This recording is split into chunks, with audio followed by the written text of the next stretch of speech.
السلام علیکم دوستو، بستر مرگ پر نپولین نے اپنے ڈاکٹر کو وصیت کی کہ موت کے بعد میرا دل ایک شیشے میں محفوظ کر کے میری بیوی کے پاس لے جانا۔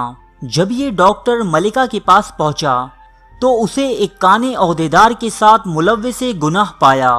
ملکہ نے ڈاکٹر کی زبانی نپولین کا پیغام سنا اور نہایت ہی حقارت سے جواب دیا، میں نے اس شخص کی محبت کبھی اپنے دل میں محسوس نہیں کی، اگرچہ میں ہمیشہ یہ یاد رکھنے پر مجبور ہوں کہ وہ میرے بیٹے کا باپ ہے۔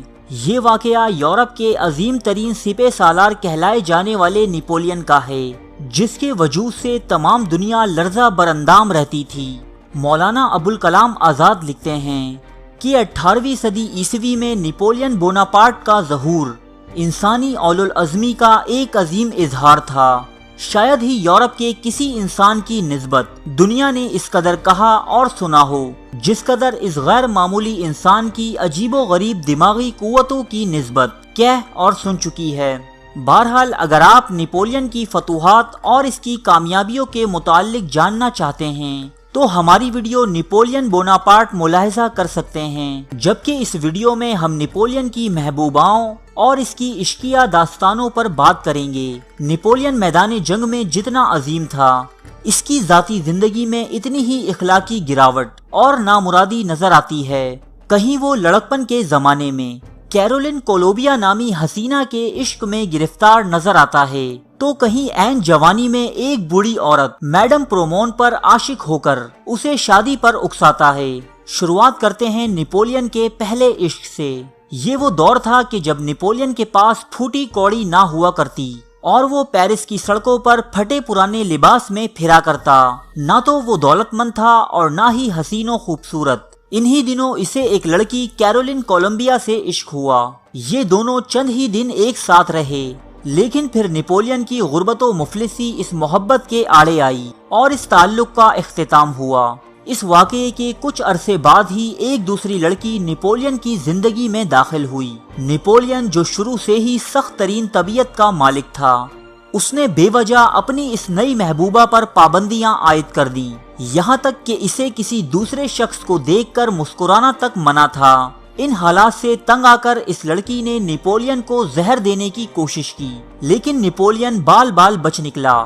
کچھ عرصے بعد نپولین کو ایک بوڑھی عورت میڈم پرومون سے محبت ہوئی، جو اس قدر بڑی کہ ایک لمحہ بھی نپولین کو اس سے جدائی گوارا نہ تھی۔ نپولین نے اس سے باضابطہ شادی کر لینے کی درخواست کی، جس کے جواب میں اس عورت نے نپولین کو ڈانٹتے ہوئے کہا، کیا تم لوگوں کی نظروں میں میرا اور خود کا مذاق بنوانا چاہتے ہو؟ میں تمہاری بیوی کم اور ماں بننے کے زیادہ قابل ہوں۔ غرض یہ تعلق بھی کسی نامعلوم انجام پر ختم ہو گیا۔ اس کے بعد نپولین کی زندگی میں پولینڈ سے تعلق رکھنے والی ایک لڑکی ویلسکا آئی اور کچھ دن بعد ہی نپولین کی جابرانہ طبیعت کے سبب اسے چھوڑ گئی۔ نپولین کی اخلاقی بیرا روی کی حد تب واقع ہوئی جب اس نے اپنے ہی بھائی کی محبوبہ ڈیزیرا پر زبردستی قبضہ جما لیا اور اس کا چھوٹا بھائی جو نپولین کی سخت طبیعت سے خوف کھاتا تھا، اس کے سامنے زبان تک نہ کھول سکا۔ نپولین کی عیاشیوں کا یہ دور ابھی جاری ہی تھا کہ 1795 عیسوی جب نپولین صرف 25 سال کا تھا اور آہستہ آہستہ شہرت کی سیڑھیاں چڑھ رہا تھا، اس کی زندگی میں جوزیفائن نامی ایک بیوہ داخل ہوئی۔ اس عورت کے 2 بچے تھے اور اس کا سابقہ شوہر انقلاب فرانس کے دوران مارا گیا تھا۔ یہ ایک انتہائی خوبصورت عورت تھی۔ نپولین جوزیفائن کو دیکھتے ہی اس کی حسین زلفوں کا اسیر ہوا اور اس عورت یعنی جوزیفائن نے بھی اپنی غربت سے چھٹکارا پانے کی خاطر نپولین سے خوب تعلقات بڑھانے شروع کر دیے۔ نتیجہ ان دونوں کی شادی کی صورت میں سامنے آیا۔ اس شادی کے وقت جوزیفائن کی عمر نپولین سے 7 سال زیادہ تھی، لیکن وہ تھی انتہائی خوبصورت اور نپولین مکمل طور پر اس کے قابو میں تھا۔ اس شادی کو چند ہی دن گزرے تھے کہ نپولین کو اٹلی کے محاذ پر جانا پڑا۔ یہ جنگ 1 سال تک جاری رہی۔ وہاں نپولین میدان جنگ میں مصروف تھا تو دوسری طرف جوزیفائن کی عیاشیاں بام عروج پر تھیں۔ نپولین کے سبب اسے پیرس میں بہت عزت اور مقام حاصل تھا، سو اس نے بڑے بڑے لوگوں سے تعلقات بڑھائے۔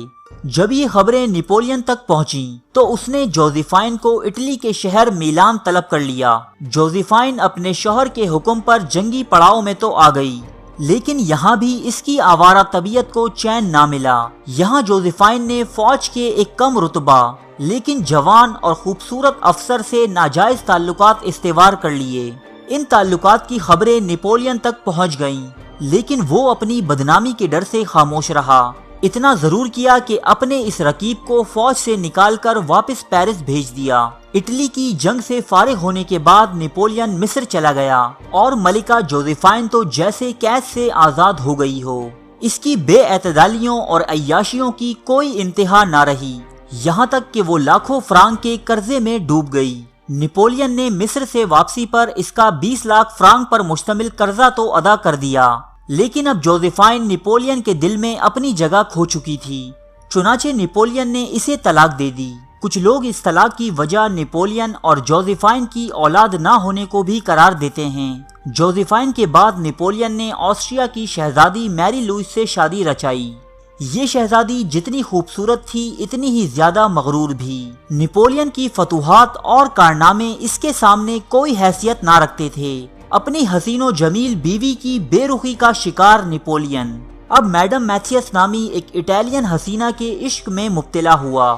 نیپولین اسے بھی میدان جنگ سے محبت بھرے خطوط لکھا کرتا۔ میری لوئس سے نیپولین کو ایک بیٹا تو ہوا، جسے اسی دن شاہ روما بنا دیا گیا، لیکن یہ شادی کبھی کامیاب نہ ہو سکی۔ اس کا کچھ سبب گردش حالات بھی تھے۔ نیپولین کا روس پر حملہ بری طرح ناکام رہا۔ بعد ازاں اتحادی افواج اس پر ٹوٹ پڑیں اور اسے ایلبا نامی ایک جزیرے میں منتقل کر دیا گیا۔ تب ایک بیوی کی حیثیت سے میری لوئس نے نیپولین کا ساتھ دینے کے بجائے اپنے باپ کے پاس رہنا زیادہ مناسب سمجھا۔ نیپولین نے اس دوران اپنی بیوی میری لوئس کو بہت سے خطوط لکھے، لیکن اس نے ان کا جواب دینے کے بجائے الٹا اتحادی افواج کو نیپولین کی مخبری کرنا شروع کر دی، کیونکہ وہ دوبارہ نیپولین کی زندگی کا حصہ نہیں بننا چاہتی تھی۔ نیپولین کی زندگی میں آنے والی اس آخری عورت اور اس کی دوسری بیوی میری لوئس نے مرتے دم تک نیپولین سے اس کے بیٹے کو ملنے نہ دیا اور نہ کبھی خود ملنے آئی۔ نیپولین ان کی یاد میں اس قدر دل گرفتہ تھا کہ بستر مرگ پر اس نے اپنے ڈاکٹر کو یہ وصیت کی کہ موت کے بعد میرا دل شیشے میں اتار کر میری بیوی میری لوئس کے پاس لے جانا۔ لیکن جب یہ ڈاکٹر یورپ کے اس عظیم ترین سالار کا دل لے کر ملکہ میری لوئس کے پاس حاضر ہوا تو وہ ایک کانے عہدیدار کے ساتھ ہم بستری میں مصروف تھی۔ ملکہ نے نیپولین کا پیغام نہایت حقارت سے سنا اور کہا کہ میرے دل میں اس شخص کے لیے کوئی محبت نہیں، میں صرف یہ بات یاد رکھنے پر مجبور ہوں کہ وہ میرے بیٹے کا باپ ہے۔ اور یوں کئی لڑکیوں کے حسن سے کھیلنے والا یہ شخص جس کی ہمت کی مثالیں یورپ دیتا ہوا نہیں تھکتا، زندگی کے آخری دنوں میں اپنی بیوی اور بچے سے ملنے کی آرزو لیے اس دنیا سے رخصت ہوا۔ ارے فرینڈز، ایک منٹ، آپ ایسے ہی جا رہے ہیں؟ اتنی محنت سے ویڈیو بنائی ہے، ایک لائک تو بنتا ہے نا؟ اور دوسرا یہ کہ آپ ہمیں اتنی بڑی دنیا میں دوبارہ کیسے ڈھونڈیں گے؟ تو اس کا حل یہ ہے کہ آپ ہمارے چینل کو سبسکرائب کر لیجئے اور اس بیل کے آئیکن کو کلک کر دیجئے۔ اس طرح ہمارے آنے والی تمام ویڈیوز آپ تک پہنچتی رہیں گی۔ ارے ڈریے مت، یہ بالکل فری ہے۔